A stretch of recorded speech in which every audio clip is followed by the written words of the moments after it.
दूसरे कोई आएंगे और हमको सुनाएंगे और चले जाएंगे। ऐसा सुनने के लिए हम यहाँ पे थोड़ी आए हैं। अपने लक्ष्य की ओर हमें बढ़ना है तो हम किसी का भाषण सुनने थोड़ी आए हैं। अपना कोई कर्म कर रहे हैं तो हम किसी के बात सुनने थोड़ी आए हैं। कोई भी कर्म कर रहे हैं तो अपना माइंडसेट करके ना हम भाई करेंगे कि किसी का भाषण सुनेंगे हम। ऐसा नहीं ना करना है हमको। जो भी करना है अपना माइंड की ओर करना है और अपने माइंड से कॉन्फिडेंस के साथ करना है। किसी का कोई प्रवचन नहीं ना सुनना है। जिंदगी में इतने ठोकर खाओ ना भाई, इतने ठोकर खाओ कि किसी का प्रवचन सुनने का तुमको मौका नहीं मिले। ठीक है ना। अपने कॉन्फिडेंस इतना लाओ ना कि भाई कोई भी अगर ठोकर भी खा रहे हैं ना, खाने दो। जितना भी ठोकर खा रहे हो अभी के डेट में, जितना भी तुम्हारे माइंड में, जितना भी कहीं भी जा रहे हो, कोई भी गलती हो जा रहा है भाई जाने दो। गलती हुआ बहुत अच्छा होगा, बाकी एक बात याद रखना, गलती एक बार हो रहा है, दो बार हो रहा है, ठीक है, तीसरा बार नहीं होना चाहिए। पहले हम बता देते, क्योंकि याद रखना कुछ भी हो रहा है ना, होने दो। कुछ भी हो रहा है तुम्हारे साथ, गलत हो रहा है, कुछ भी हो रहा है, होने दो। तुम्हारे साथ गलत हो रहा है, कोई तुम्हें धोखा दे रहा है या फिर कोई तुम्हें, अगर मान के चलो तुमको बार बार ठोकर लग रहा है, तो इससे मतलब ये हो रहा है कि तुम एक तरह से मजबूत हो रहे हो। याद रखना, कोई भी अगर पत्थर को गर्म किया जाता है तो उसको एक अवतार भी दिया जाता है। इसी तरह से अगर तुम्हारे ऊपर कोई भी अगर टॉर्चर हो रहा है या फिर कोई जिम्मेवारी आ रही है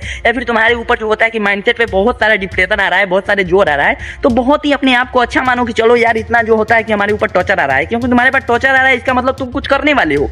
याद रखना, अगर तुम्हारे पास कुछ टॉर्चर आ ही नहीं रहा है तो तुम क्या करोगे क्या? सोचो, मान के चलो एक लोहा है, उस लोहे को अगर गर्म कर किया जा रहा है, अगर किसी लोहे को अगर गर्म किया जा रहा है तो समझ जाओ कि उसका कोई अवतार दिया जा रहा है। और मान के चलो किसी लोहा का अगर हम गर्म नहीं करते हैं, कुछ अगर उसको अवतार देते हैं, तो क्या वो सही तरह से होगा? अपना जो आकार बदलेगा? नहीं बदलेगा। लेकिन अगर उसे गर्म किया जा रहा है, उसे तपाया जा रहा है, तो ये जरूर कुछ ना कुछ अपना आकार लेगा, जिससे कि उसका वैल्यू बढ़ेगा। इसी तरह आप लोग के भी जिंदगी में या फिर हम लोग के भी जिंदगी में हो रहा है। इसी तरह किसी का माइंड को जो होता है डिजिबल या फिर एनेबल नहीं करना है हमको, अपना जो सक्सेस की ओर एनेबल करना है। ठीक है, किसी का प्रवचन सुनने का हमको माइंड में रखना ही नहीं है कि कौन क्या बोल रहा है, नहीं बोल रहा है। बस अपना माइंडसेट अपने सक्सेस की ओर ले लेना है। ठीक है, किसी का भाषण उतना सुनने का टाइम नहीं गवाना है। भाई समय है मेरे पास, कोई बोल रहा है भाई यहाँ पे चलो ना यार, भाई मेरे पास टाइम नहीं है भाई। अरे कोई बात नहीं भाई, मेरे पैसे से चलो, ठीक है। अब आप लोग क्या करेंगे? उसके पैसे के कारण आप लोग तैयार हो जाते हैं कि चलो भाई ये खर्चा कर रहा है, क्या दिक्कत है, चलते हैं। लेकिन ऐसा नहीं करना है भाई। अगर तुम उसके पैसे से जा रहे हो इसका मतलब ये नहीं वो अपने एंजॉय के लिए तुम्हें खरीद लिया, मतलब कुछ समझ रहे हो ना।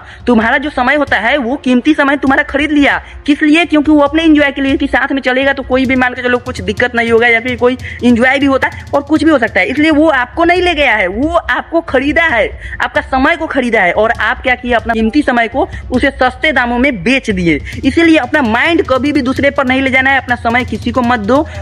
अगर आपसे कुछ हेल्प मांग रहे हैं, पैसे मांग रहे हैं, दे दो, कोई दिक्कत नहीं है। अगर हाँ चल भाई इतना पैसे ले ले, अब बात देना तो देना, अगर ज्यादा पैसे है तो भाई बाद में लौटा देना, लेकिन अपना समय किसी को मत दो। अपना जो समय है उसके टारगेट बना के रखो। भाई मेरे पास इतना समय है, हम इस समय में बहुत कुछ कर सकते हैं, लेकिन किसी का प्रवचन नहीं सुन सकते। कोई यहाँ बोल रहा है चलने को, वहां बोल रहा है चलने को, हमको उससे मतलब नहीं है। बस अपना टारगेट पूरा करना है, अपने टारगेट पे फोकस करना है। कोई भी काम, अगर एक टारगेट अपना पकड़ लो भाई, मैंने ये टारगेट पकड़ा है, इस टारगेट को हम कर रहे हैं, अगर तूफान भी, आंधी तूफान कुछ भी आ रहा है ना बीच में रोकने, भाई मैं नहीं रुक सकता। सोच के देखो, और कोई नोट गिन रहा है, कोई पैसा गिन रहा है, मजाल है कि आप उसको डिस्टर्ब कर दीजिएगा, हो नहीं सकता है। क्योंकि उसका जो नोट गिनने का जो रफ्तार होता है वो उसके कॉन्फिडेंस से होता है कि भाई मैं अगर ये नोट गिन रहा हूँ तो इसमें मेरा कोई भी अगर बाल बाका भी नहीं कर सकता है, या फिर कोई मुझे गड़बड़ा थोड़ा सा भी नहीं सकता है। ठीक है, इस तरह से अपना कॉन्फिडेंस बनाइए। ठीक है, थोड़ा सा भी अपना माइंडसेट को इधर उधर नहीं होने दीजिए, कॉन्फिडेंस के साथ अपने टारगेट पे फोकस कीजिए। ठीक है दोस्तों, मिलते हैं आपसे अगली वीडियो में, जब तक ले बाय बाय।